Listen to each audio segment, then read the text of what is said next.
A lovely valley awaits discovery just above Sugarloaf Mountain's crest.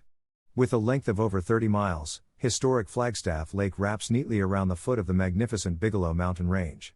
Paddling includes shallow seasonal water, marshes, and flat water, as well as stunning mountain vistas.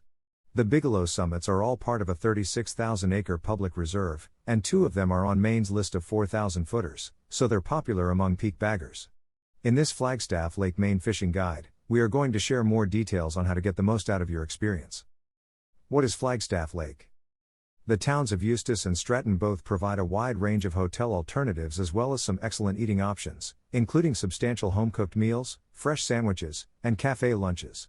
From exquisite wine to peanut butter, local retailers have everything you need. The hamlet of Flagstaff was founded in 1775 by Benedict Arnold's men on their march to Quebec, and it is one of Maine's most unusual tales. It was submerged 175 years later to make room for hydroelectricity development. Look at the valley below map to see where the underwater village landmarks are located. Flagstaff Scenic Boat Tours offers a unique pontoon boat trip to learn about this intriguing heritage. Fodder's Market in Stratton has sandwiches, fruit, beverages, and snacks to help you get ready. Alternatively, take a boat trip with a lunch break at the wonderful and isolated Flagstaff Hut. Visit the Dead River Area Historical Society in the afternoon to view exhibits of artifacts from the communities you passed through this morning. Paddlers interested in exploring the lake may do it on a day trip or by camping overnight. On the lake, there are several camping options. The trip length is given as 5 miles below, but as this is a lake excursion, you may go as far as you wish. Greater than read, is traveling a hobby? The ultimate guide to an exciting way of life. Greater than learn about the downsides of traveling as a hobby. Fishing in Flagstaff Lake. Grand Falls Hut is ideally positioned among some of the greatest fly fishing in Maine. Grand Falls, located above the Dead River's banks, is known for its trout. Make sure you have your fishing license before going fishing. 1. Derek Lovich's shot of fly fishing. The Dead River's main stem originates near Flagstaff Hut, at the mouth of Flagstaff Lake. It runs for 20 miles until reaching the forks, where it joins the Kennebec River. Grand Falls is roughly 6 miles downstream of the dam and divides the river into 2 halves. Grand Falls flowage is the name given to the upper river, which is deep and sluggish flowing.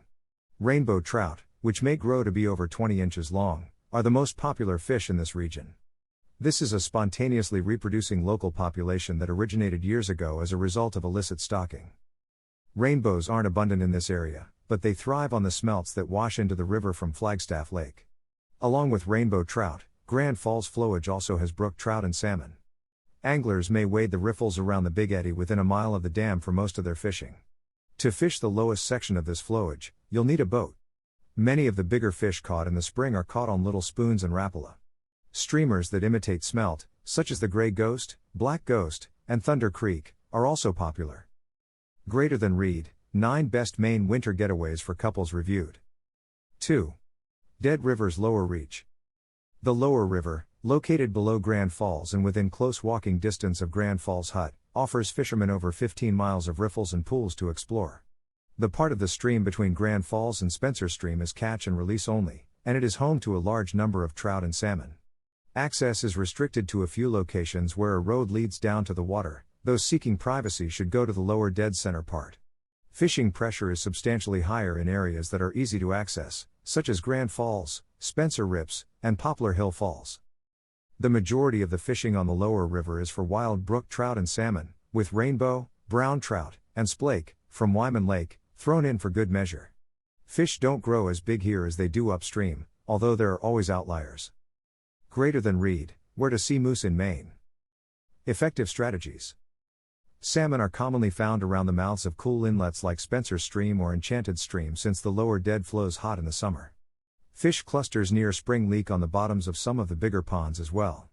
Although artificial lures are permitted for spin fishing, many anglers choose to float nymphs, tiny streamers, or wet flies through the attractive pools and riffles. When the hatches start in mid to late May, dry flies become popular, and fish are caught on anything from grasshoppers to elk hair caddis. Flagstaff Lake Maine fishing tips. 1. Choosing the best fishing spots. Anglers must first and foremost place their bait in a fish holding area in order to have a good day of bass fishing. Anglers may greatly reduce the amount of time they spend casting in locations where there are unlikely to be any fish. Although you may sometimes see a bass exploring open water, depending on this will not help you routinely capture more fish. Because largemouth bass are ambush predators, their optimal habitat will include cover where they may hide and attack their victim. Anglers should be on the lookout for any structure where bass may hide and ambush victims. Largemouth bass may be found in a variety of structures, including rock, boat docks, timber, grass, lily pads, and more. Look for locations with shadows, such as overhanging trees, that may provide safety to the bass. Bass has a diverse diet that includes anything from baitfish like bluegill and shad to tiny prey like young ducks. As a result, identifying what is prevalent in your area water is the finest bass fishing approach to consider when picking which bait to use. Because bass will eat a broad range of baits, the best approach to encourage them to eat yours is to make sure it is appropriate for the environment.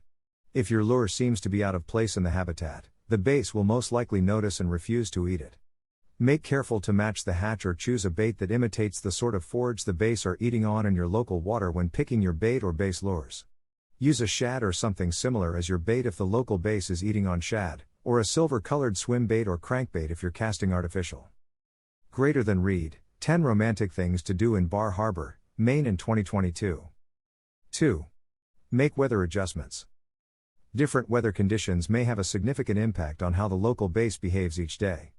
The weather may have a huge effect on a bass angler's performance if they don't know how to react to the circumstances. A bass angler who uses the same approaches every day depends on chance rather than a strategy to catch a fish. Weather-related bass fishing tips and methods differ depending on local waterways and other conditions, but there are some basic guidelines to follow while studying the habits of the local species.